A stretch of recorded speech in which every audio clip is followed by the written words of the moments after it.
Hello et bienvenue dans cette nouvelle vidéo. Aujourd'hui, on va parler de l'objection la plus pénible que tu vas rencontrer en tant que wedding planner quand tu discutes avec des futurs mariés et que tu veux leur vendre tes services. Et cette objection, c'est pas c'est trop cher, mais c'est on va d'abord essayer de faire tout seul. Si tu es wedding planner, tu sais exactement de quoi je te parle. C'est ce moment où, après avoir fait un rendez-vous avec des mariés avec qui ça s'est très bien passé, eh ben ils finissent par t'envoyer un petit message ou t'appeler et te dire merci pour ton temps, on a adoré notre échange, mais pour l'instant, on pense qu'on va essayer de gérer par nous-mêmes.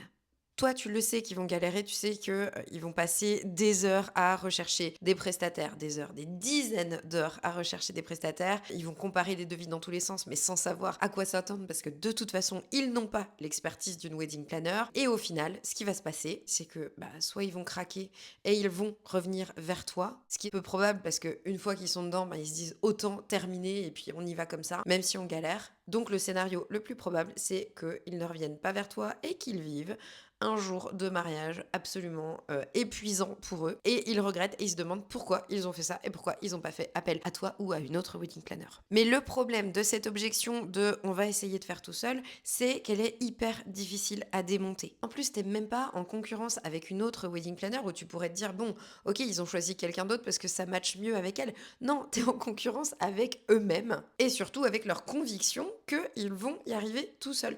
Et comme ils ont jamais organisé de mariage avant, ils savent pas encore à quoi s'attendre. Et sous cette objection de finalement on va essayer de faire tout seul, on va gérer nous-mêmes, il y a quelque chose de plus profond. En fait, ce qui se cache derrière, c'est on n'est pas sûr que ça vaille le coup de faire appel à une wedding planner, de payer une wedding planner. Ça coûte cher pour ce que c'est, parce qu'ils se rendent pas compte, parce que tout est, comme tu l'entends toujours, et c'est une réalité, tout est une question de valeur perçue. S'ils perçoivent pas la valeur que ton service a pour eux, ils ne vont clairement pas l'acheter. Donc, si tes mariés ne voient pas concrètement ce que ça va leur apporter de travailler avec toi, alors ils vont considérer que ton service est une dépense inutile, que c'est un luxe. C'est quelque chose que finalement ils vont pouvoir se permettre de zapper pour économiser de l'argent et accorder du budget à des prestataires qu'ils vont considérer comme étant bien plus nécessaires que toi. Et dans l'absolu, ils ont raison parce qu'on se marie bien sans wedding planner, on se marie pas sans traiteur ou sans lieu de mariage. Mais le sujet n'est pas là. Donc, qu'est-ce qu'on va chercher à faire? On va chercher à leur montrer la valeur qu'il y a derrière notre offre. Comment faire pour démonter cette objection de on va faire tout seul?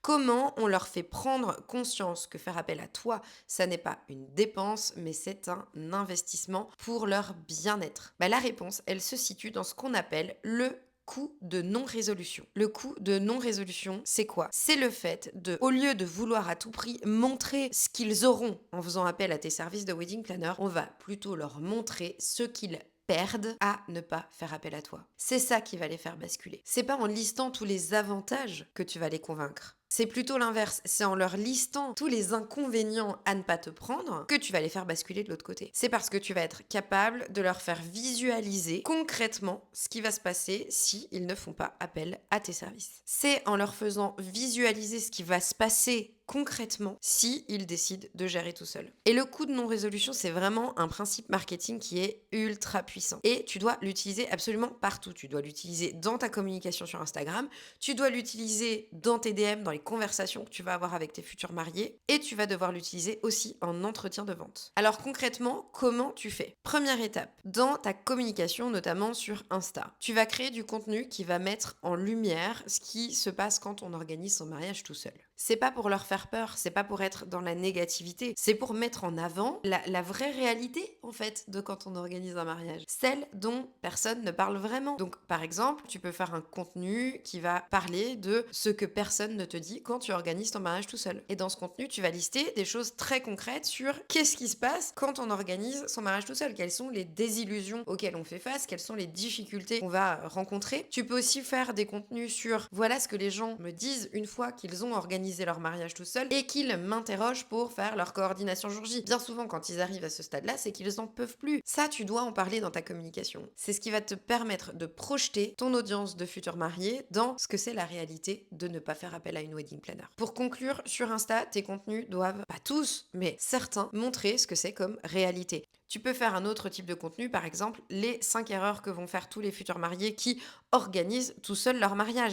Et là, tu peux donner vraiment des exemples très concrets. Par exemple, ils ont signé avec le premier lieu venu, sauf qu'ils se rendent compte que dedans, il n'y a pas le mobilier, donc il y a un surcoût au niveau du mobilier, il n'y a pas de plan B pour la cérémonie laïque et ils se marient au mois de novembre, etc., etc. Toutes ces petites choses-là qui vont rajouter des coûts supplémentaires. Donc, tu peux faire des contenus de ce type. Et ce type de contenu, il a l'avantage de faire deux choses en même temps. Premièrement, il va éduquer ton audience, on leur donne des informations qu'ils n'ont pas. Et d'autre part, ça va leur faire prendre conscience que organiser un mariage, ça va pas juste leur prendre quelques heures par-ci par-là pendant le week-end. Que en réalité, c'est un vrai projet qui demande du temps, qui demande de l'énergie et qui demande surtout de l'expertise. Parce que l'expertise, c'est aussi ce qui va leur faire gagner de l'argent. Tout ce qu'ils ne dépensent pas en faisant appel à une wedding planner, ils vont le dépenser ailleurs et en quantité plus importante. Ils vont perdre beaucoup plus d'argent à ne pas faire appel à toi qu'en payant tes services. Et c'est ça que tu dois leur montrer dans ta manière de communiquer. Donc là, on a parlé de comment on peut imprégner ce coût de non-résolution dans nos contenus. Deuxième étape, en DM, quand on est dans notre setting,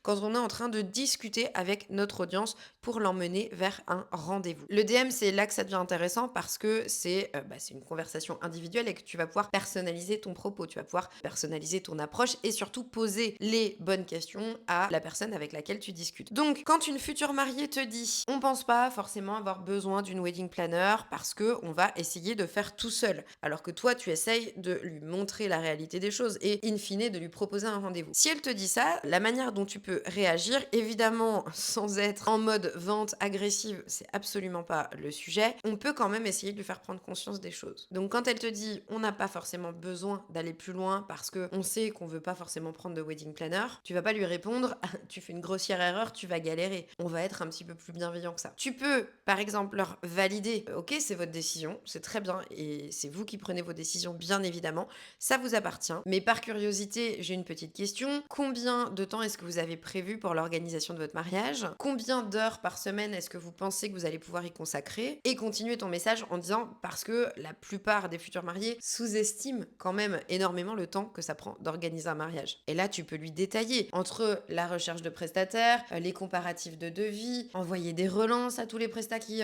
n'ont pas répondu, coordonner tout ça, gérer le budget, être sûr qu'on a un bon rétro-planning, toutes ces petites choses-là, tu peux lui lister. Donc, entre tous ces différents sujets, combien de temps est-ce que vous avez prévu pour l'organisation de votre mariage? Et ce que tu fais là, c'est que tu leur poses une question qui va les faire réfléchir. Même si, au final, ils font pas appel à tes services, c'est pas grave, mais au moins, t'as planté une petite graine parce que certainement qu'ils n'ont jamais pensé ça en termes de nombre d'heures. En fait, ce qu'ils se disent les futurs mariés, c'est très probablement, on va prendre quelques week-ends pour organiser ça et ça ira. Sauf que toi, en posant cette question et en détaillant tout ça, tu vas leur montrer que on est plus sur du 150, 200, 250, voire parfois 300 heures de travail effectif sur l'organisation d'un mariage et que ça prend juste un temps fou et qu'ils ne s'en rendent pas compte.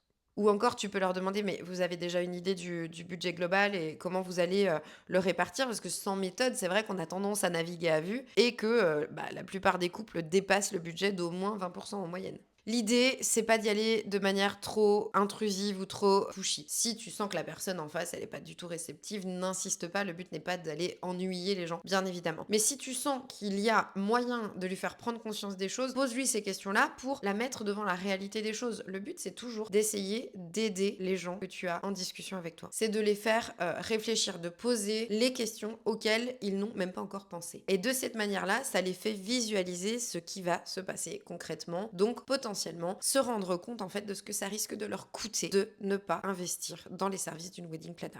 Maintenant qu'on a utilisé ce coût de non-résolution dans nos contenus, dans aussi nos conversations en DM, comment est-ce qu'on va utiliser ce coût de non-résolution pendant un entretien de vente? Le moment où tu es en rendez-vous avec tes prospects, c'est là que tu dois clairement les faire basculer parce que c'est un peu le dernier moment où tu as une chance de leur faire comprendre ce qu'ils risquent de perdre en ne travaillant pas avec toi ou avec une autre wedding planner, mais en l'occurrence, on veut qu'ils travaillent avec toi. Donc si tu les sens réticents par rapport à tout ça, ce que tu peux faire, c'est leur faire visualiser concrètement leur quotidien. Tu peux leur dire, vous m'avez dit que vous travaillez à temps plein tous les deux, vous rentrez à quelle heure en général? C'est pas évident de se mettre à l'organisation de mariage le soir après après le boulot. Et le week-end, vous allez peut-être préférer profiter de votre week-end en couple ou avec vos enfants plutôt que de passer un an, puisqu'on est quand même sur un an d'organisation, à avoir tous vos week-ends qui sont dédiés que à l'organisation de mariage. Et là, tu peux raconter un exemple concret. Le rendez-vous de vente, c'est le moment aussi de partager, toi, ton expertise au maximum et de créer cette connexion avec la personne que tu as en face ou avec le couple que tu as en face. Donc, tu peux parler de vrais cas que tu as vécu. Personnellement, en tant que wedding planner, j'en ai vécu des cas comme ça. On a des couples qui nous prennent pour la coordination de leur jour J et qui, après coup, nous disent « Franchement, si on avait su, on t'aurait pris dès le départ, dès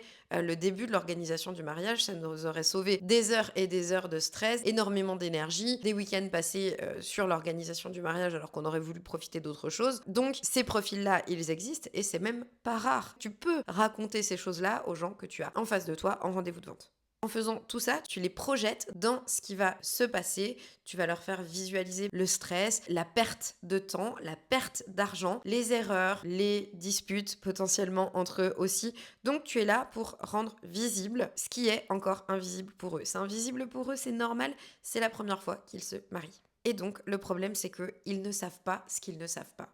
Ils vont très souvent minimiser la charge de travail que ça représente. Ils savent pas ce que c'est que de relancer des prestataires qui ne répondent pas. Ils ne savent pas ce que c'est que de jongler avec un budget qui va exploser dès que on n'a pas de méthode pour le suivre. Si tu commences à mettre 50% de ton budget dans ton lieu de mariage, t'as plus d'argent après. Ça, ils ne le savent pas. Ils ne s'en rendent pas compte et c'est ton rôle à toi de leur faire prendre conscience de ces choses-là. Ça les fait basculer, très bien. Ça ne les fait pas basculer, évidemment, tu ne vas pas pousser indéfiniment et on n'est pas là pour forcer les gens à acheter nos services. C'est un petit disclaimer, je pense que tu le sais, mais je préfère le répéter. On n'est pas là pour forcer les gens. On est là pour simplement leur montrer la réalité des choses. S'ils basculent pas, tant pis. S'ils basculent et prennent conscience et qu'ils se disent « Ok, peut-être qu'on en a besoin quand même. Et peut-être que ça risque de nous coûter plus d'argent, de stress, d'énergie, de ne pas faire appel à une wedding planner que d'investir 3, 4, 5 000 euros dans la délégation de l'organisation de notre mariage. » Alors maintenant, je veux que tu intègres ce principe du coût de non-résolution dans toute ta communication. Sur Insta, en DM, en entretien de vente, dès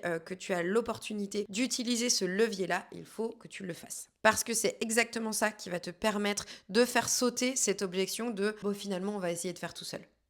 Maintenant, si tu veux aller plus loin et te faire accompagner pour attirer plus de prospects, signer plus de mariages, avoir plus de clients et surtout vivre de ta passion, vivre de ton métier de wedding planner, dans ce cas, je t'invite à cliquer sur le lien qui est dans la description pour prendre rendez-vous avec moi et on discutera de ta situation. Aujourd'hui, j'implémente chez mes élèves ce que j'appelle le tunnel de confiance, qui est un tunnel de vente qui se passe sur Instagram et qui permet à mes élèves d'avoir entre 5 et 10 rendez-vous qualifiés tous les mois avec des prospects qui sont des futurs mariés qui se marient dans leur région et qui ont le budget pour faire appel à elles. Et je te propose de faire la même chose avec toi. Donc clique sur le lien, prends rendez-vous avec moi et on discute de tout ça. À tout de suite de l'autre côté.